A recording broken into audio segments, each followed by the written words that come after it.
Lads, welcome back to Fusion YGO. Today we're bringing you another live duel, and this time around it's gonna be Plunder Patrol Adventure versus Branded Despia. Today we got Patrick on the left piloting the Branded Despia, and Chris on the right piloting the Plunder Patrol Adventure here. So before we get into this, guys, let me know down in the comments which deck you think is going to end up taking this victory today. Honestly, I could see this one going either way. Plunder Adventure has proven itself in recent videos, but Branded Despia is also always a menace. So we're going to see Plunder Patrol starting off here with Rite of Aramis, getting that Fateful package out right away to get some disruption or protection at least, so they can go off with their normal plays. And with the votes that you guys cast, by the way, let me know at the end of the video if the votes that you had at the beginning were correct. But anyways, let's go ahead and just get right into this here. So we're seeing, as I said, just standard adventure plays. Here's going to come the Wandering Griffin Rider for the Plunder Patrol player. I believe this is also a point in time where they are playing a legal knight in the deck, so that is a target as well. But going first, the Griffin Rider is definitely the way to go. So just looking at seeing where we can get set up here. There's going to go the Draco back to hand. Looks like he did the Griffin Rider first and then into the Draco back, so that's totally fine. Just kind of depends on sequencing and how you open up your hand. But let's see if there's actually any Plunder Patrol plays to go on here. I know sometimes there's just really bad luck with opening up both of them, but we'll see which one happens here. And I'm kind of surprised that he actually decided to equip the Draco back right away. I honestly think I probably would have held that. I guess it's nice to get the battle protection on your monster, but either way. So it looks like he's actually going to start off with the Plunder Patrol stuff by discarding from his hand here. I'm not sure exactly what caused him to do that. I'm not 100% familiar. Oh, okay, that's right. He was discarding off of the ad from Fateful Adventure there. I guess he must have forgotten to do that earlier. So he's able to discard a Plunder Patrol monster and then figure out some more stuff in there. So now he's going to activate Foolish Burial, which I'm pretty sure is mainly in the deck for the adventure package here. But he is going to dump what appears to be a Golden Hair there. Interesting choice. And I apologize in advance. I don't know all of the Plunder Patrol effects by heart. I've been seeing these cards all over, but I just can't attach their full effects to each monster. So I'll try to do some research as we go so I can kind of give you guys some more accurate commentary here. And if you do enjoy these videos, also let us know down below, because we really like doing them. It helps us progress as players, maybe helps teach you guys a few things as well. And overall, it's just a ton of fun to do. So alright, now he's going to end up using the Golden Hair, pitching the Shipyard from his hand to go and summon it back out here. And now he's locked into Plunder Patrol monsters for the rest of the turn, which is totally fine. He's got his Plunder Patrol plays online. Honestly, if he'd kept the Draco back, then it wouldn't feel as bad using that token to make the Blackbeard, because I'm pretty sure you can. I don't remember if Blackbeard requires effect monsters or not, though. Nope, just 2 monsters, including a Plunder Patrol monster, so he could have actually used that token, but I suppose at the same time that would have shut off his Griffin Rider, so I don't blame him. Alright, so he's going to set 1 back row and pass on just a Golden Hair. I think Chris is still kind of learning Plunder Patrol a little bit, in all honesty, which is totally fair. I have a lot to learn with this deck, too. It's just, So it looks like Patrick is actually going to open up with Branded opening here to get his turn started. He's most likely, I'm guessing, going to go for an Aluber, unless he has one already. Looks like that is actually going to get hit by the Griffin Rider. Chris really does not want that to resolve, so now Patrick is going to follow that up with Fright for Patrick here to get the Edgem Chain and Polymerization to at least get fusion plays started. If he has 2 other names in his hand, he can already get into a Guardian Chimera, which can net him tons of advantage, either by popping card. Well, I guess he's got stuff in hand, so he'd have to normal summon something. But then he'd be able to draw 2 from using 2 monsters in his hand and then pop one of Chris's cards, which I would probably say the Golden Hair at this point. I guess no, the token, because the token I believe is only protected by battle, but not by card effects. Let me double check Fateful Adventure here just to make sure I'm right on that while we're waiting. Yeah, the first time a monster you control equipped with the equip spell would be destroyed by battle is not destroyed. So yeah, I guess it would make more sense to pop the token and then beat over the Golden Hair. So it looks like he's going to go Polymerization. He's actually going for a Despian Quiritus. Okay, that's not bad at all, actually, because now he gets to go Edgem Chain effect. And I didn't see the Despia monster that he used for it. I was looking at Fateful Adventure, but looks like, ooh, I think his Quirity's got Imperm there is what it looks like. So that's kind of feels bad. Okay, so he must have used Tragedy because he was able to add a Luber to his hand as well as a Fright for Patchwork. So he's going to normal summon the Luber now and attempt to use effect, which means he's probably going to go fish out that Branded Fusion, I imagine, here. Oh, yeah. Or that is, actually, I think that's Branded Lost, which seems fair enough. He might already have Branded Fusion in his hand, and he just doesn't want it to get disrupted. But yeah, that definitely looked like a branded loss that he just set, or just activated right there. There's the branded fusion. Yep, he did already have it. That is Patrick for you. It just always draws the nuts. Okay, so now we're going to use the branded fusion, sending Fallen of Alabaz, and figuring out the other target right now that he wants to use here.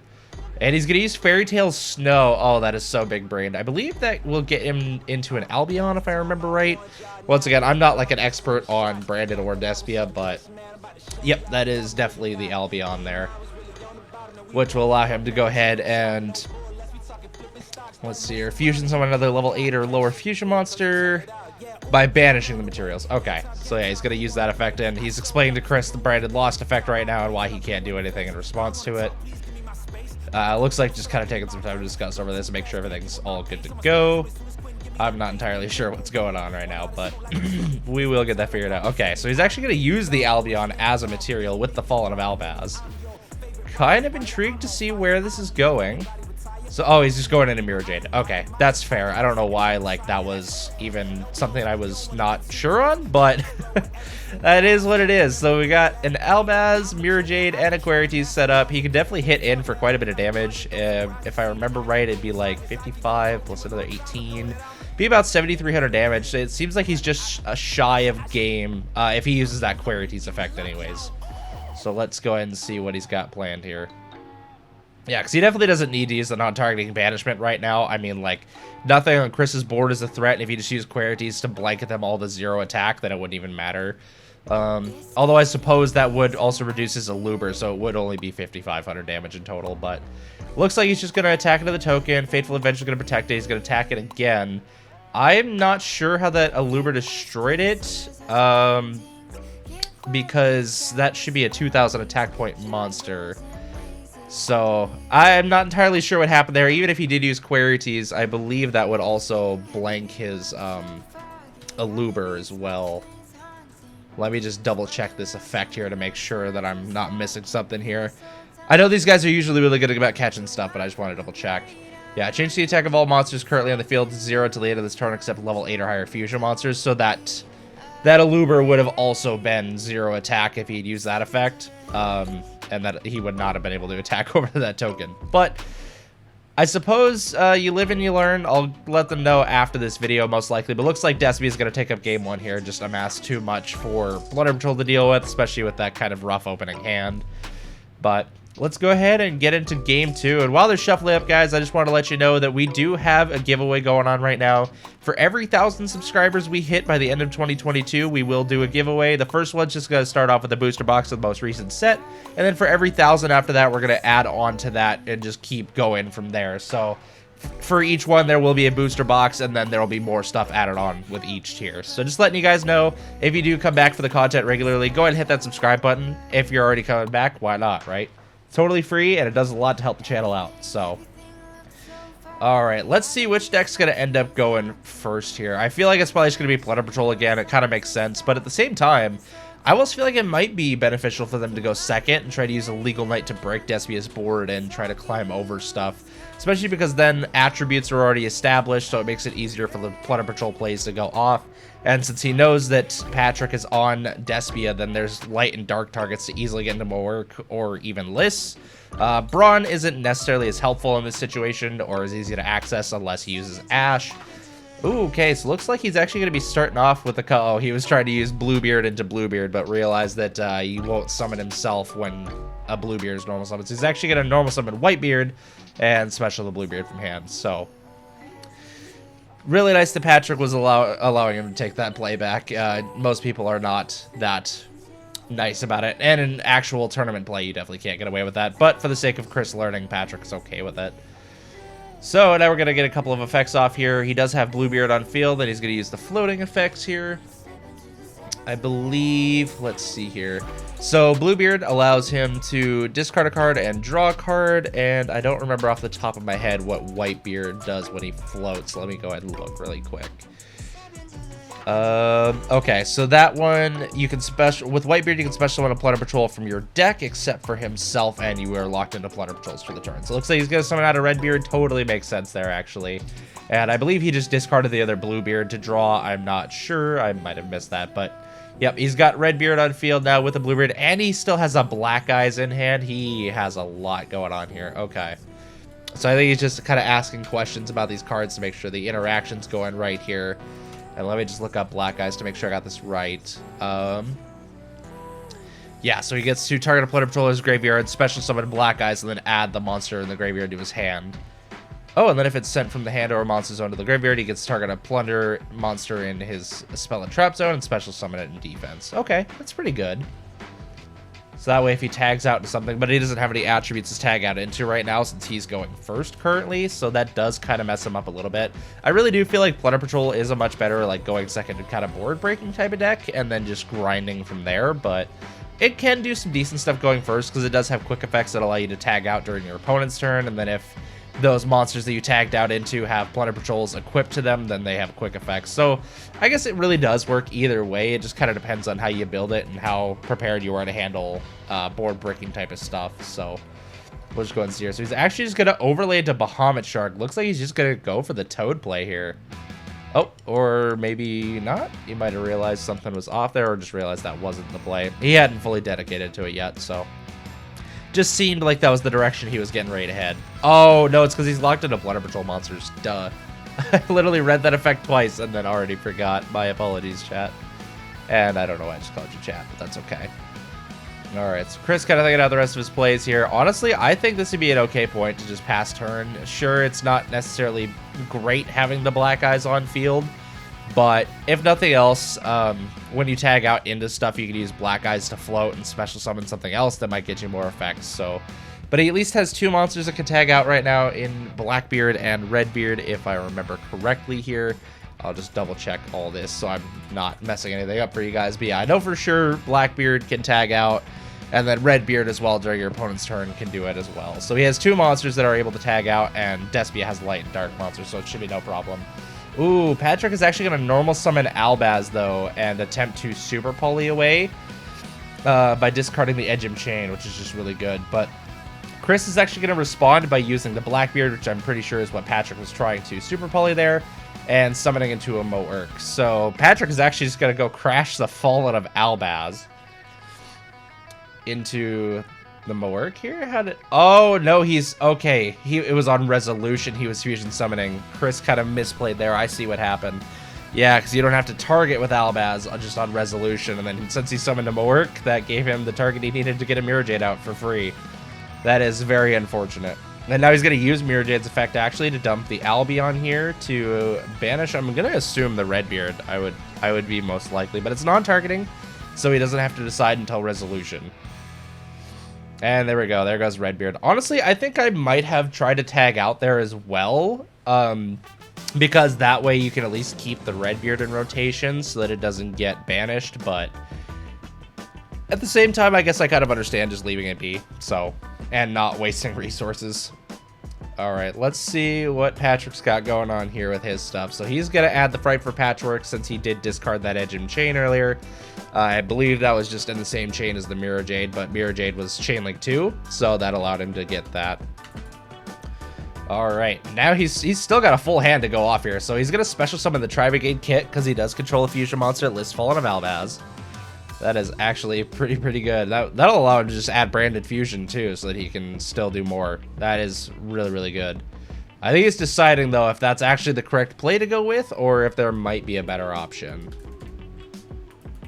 And let me just pull up our Springin's kit here. Yeah, because that adds one of your branded spell or traps that is banished or in your deck or graveyard. Okay. I didn't realize that was so versatile on where I could grab from. But then he does have to put a card from his hand on the bottom of his deck as well. So let's see what he ends up grabbing here. I mean, that's any branded. So he could grab... Oh, he's going to go for Branded Lost. Fair enough, which means we will probably see the Branded Fusion here in just a moment. That just does kind of seem to be the luck of Patrick here, so we'll see. I'm still going to activate that Branded Lost right now, and then the Fright for Patchwork so we can get another name and a Polymerization. I don't know if he had another monster in his hand, but honestly, Guardian Chimera would be pretty nuts here. Okay. So let's see. He's going to activate... There's the Branded Fusion. I knew it. I knew it. All right, let's see what he sends here. So obviously going to be a Fallen of Albaz. Yep.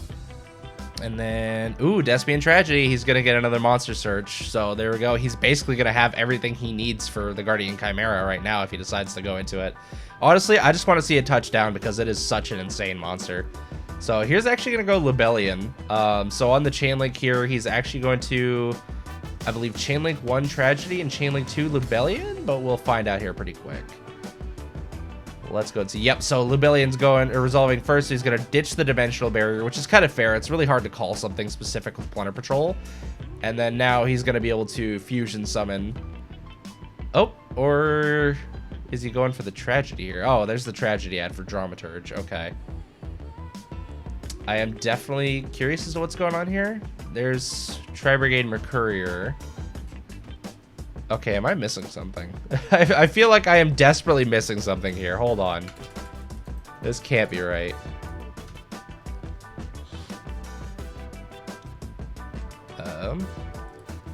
Yeah, I'm not entirely sure what's happening here, but there's Libellion shuffling back to fuse here. He's just making sure he has the right targets to be able to summon. And so there goes Fallen of Albaz. And what's the other monster he's going to put back here? Let's find out. I mean, if he really wanted to, he could go Libellion and go into another Mirror Jade, even though he's not going to be able to get its effect, but... Oh, I didn't see what that was. I think that was most likely the Tragedy they just used. He's going to go into a Masquerade. Okay, that's totally fair, actually. Okay, now shuffling up here. Yeah, so he must have done Tragedy Chainlink, too. Okay. I'm not entirely sure, like, how that changes ended there. It's kind of rough sometimes not hearing, like, what the players are doing. I turn it off right away because it's just so distracting when I try to do this commentary, but then I don't get the full details, and I sincerely apologize for that. Okay, so where are we going to follow up with Despia here? So we're going to just hard activate Polymerization. I feel like he's going to use 2 from hand, and then, ooh. Oh, no, he's doing 2 from field. He's doing Kit, Libellion, and then I believe a Dramaturge. There goes the Guardian Chimera, which means he's going to be able to pop 2, draw 1.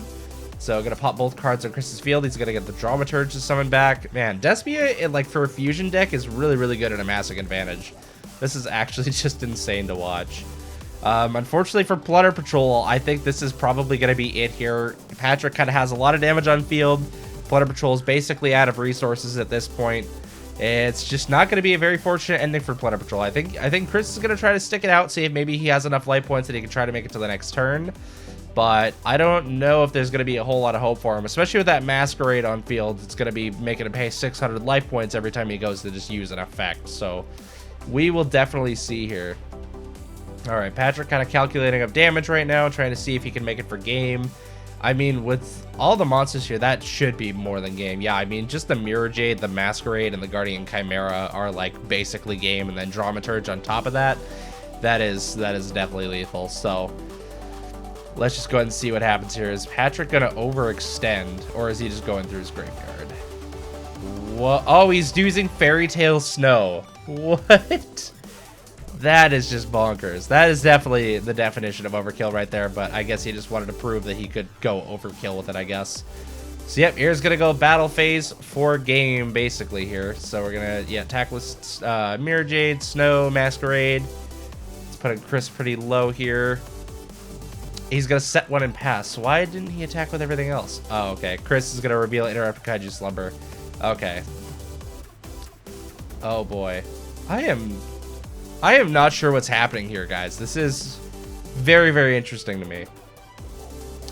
Or maybe he wasn't able to go... Oh, I really don't know what just happened. But looks like Despia took this win today 2-0 against Plunder Patrol. I'm sorry to all you that voted Plunder Patrol at the beginning of the video. Once again, let me know down in the comments if the vote that you had at the beginning was correct. And until next time, lads, good fun. Have luck.